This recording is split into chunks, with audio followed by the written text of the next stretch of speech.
अगर आपको अपने फील्ड का बाप बनना है, जो आप काम कर रहे हो, अगर उसमें चीता बनना है, तो मैं आप सभी के लिए रिसर्च और साबुत के साथ किया वोकाई में जिस काम से आपको प्यार है वही करना चाहिए, सब कुछ छोड़ करके, या फिर दूसरे काम भी करना चाहिए। अपने फैशन को फॉलो कैसे करें, वो काम कैसे करें जिससे आपको बहुत प्यार है, उसके ऊपर वीडियो लेकर आया हूँ। ना केवल जोशीला मोटिवेशनल है या केवल बातें हैं, बल्कि जिंदगी भर काम आने वाले और दिमाग के ताले खोल देने वाले लॉजिक बताऊंगा मैं। इस वीडियो को एंड होते होते आप मुझे दिल से थैंक्स कर रहे होंगे, क्योंकि आपको लग जाएगा हाँ यार, इस बंदे ने इस वीडियो के अंदर मेहनत की है, ये बंदा तो कुछ लेकर आता है, बहुत सोच विचार कर वीडियोस बनाता है, मेहनत करता है, वो मेहनत आपको दिख जाएगी। चलो शुरू करते हैं। यूएस सेंसर्ड एक रिसर्च के अकॉर्डिंग 8 स्कूल के ग्रेजुएट यानी कि जो परफॉर्मिंग आर्टिस्ट जैसे कि सिंगिंग, डांसिंग, पेंटिंग जैसे फील्ड में कोर्सेस जो भी कर रहे हैं, आर्ट सीखने वाले लोग, कला सीखने वाले लोग कोर्सेस करने के बाद केवल 10% ही आर्टिस्ट बन पा रहे हैं,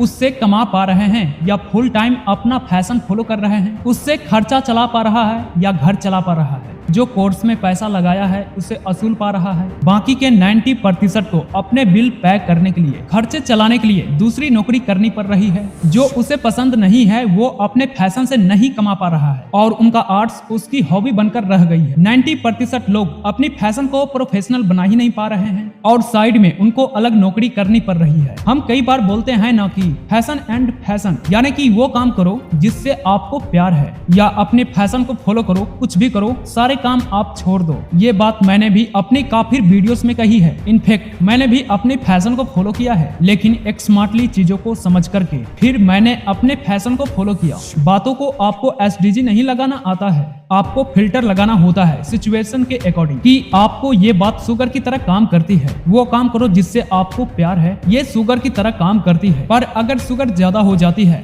तो भी दिक्कत हो जाती है। कभी कभी कुछ मीठा होता है तो ठीक है, कुछ मीठा हो जाए तो ठीक है, पर हर वक्त अगर मीठा ही हो तो क्या होता है, जो बचपन में दिक्कत होती थी वो भी हो सकता है, या फिर शुगर की वजह से आपको दिक्कत हो सकती है। तो गाइस मैं बताऊंगा, टू हाइट यू लव, यानी कि वो काम करो जिससे आपको प्यार है, बाकी के सारी काम छोड़ दो, वही काम करो जिससे आपको प्यार है। ये बात आपको कितनी संभल कर फॉलो करनी होती है, जैसे आपको संभल करके मोटिवेशनल को यूज करना होता है। जैसे ये शुगर अच्छी लगती है, लेकिन बाद में ज्यादा हो जाए तो दिक्कत बढ़ जाती है। शुरू में जो रिसर्च बताया था वो 90% लोग अपनी फैशन से काम नहीं कर पा रहे हैं। कोई सिंगिंग या डांसिंग सीख रहा है तो साथ में उसको और कोई जॉब करनी पड़ रही है घर चलाने के लिए। तो क्या ये गलत है? क्योंकि लोग यही बात कहते हैं कि आप वो करो जो आपको अच्छा लगता है, बाकी के सारा आप साइड में रख दो। लेकिन अगर आप फैमिली चला रहे हो तो आपको पैसे भी चाहिए, अगर आप बड़े हो रहे हो, या फिर आपको फीस पे करने के लिए आपको पैसे चाहिए, जो आप कोर्स कर रहे हो, जो भी कर रहे हो।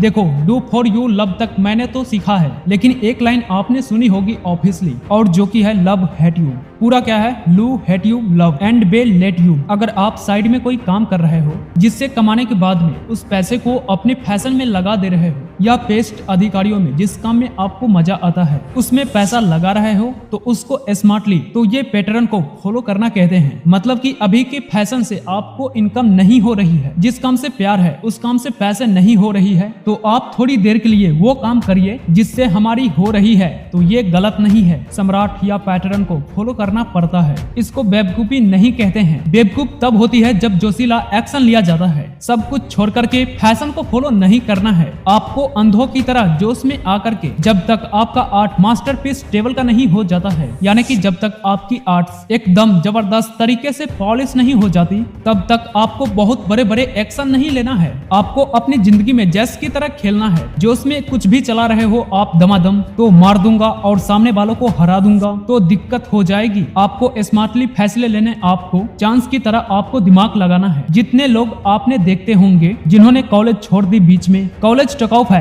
तो पहले सुनो आप वो क्यों है, उसके बाद में वो बहुत बड़े बन गए, उनकी कहानी पढ़ते हैं, मोटिवेट होते हैं, बट एक्चुअल में उस इंसान ने अपनी जब तब छोड़ी थी, या फिर पढ़ाई तब छोड़ी होगी। अगर आप ढंग से पढ़ोगे तो आपको ये मिलेगा कि उस बंदे ने सब कुछ छोड़ करके, कि वहां से उसको पैसा आना स्टार्ट हो गया, अपनी फैशन को तब फॉलो किया, उसकी आर्ट बहुत ज्यादा पॉलिश हो गई कि ये सीधा मार्केट में उतरते ही कमाएगा, इसको कोई दिक्कत नहीं होती है। Mark Zuckerberg, Bill Gates, Steve job, ऐसे कई लोगों के बारे में आपने सुना होगा कि इन्होंने कॉलेज बीच में छोड़ दी थी, बहुत बड़ा कर दिया, तो ये भी देख लो कॉलेज कब छोड़ी थी। पहले वो जानो, उसके बाद पढ़ो, उसको देखो, तब आपको पता चलेगा।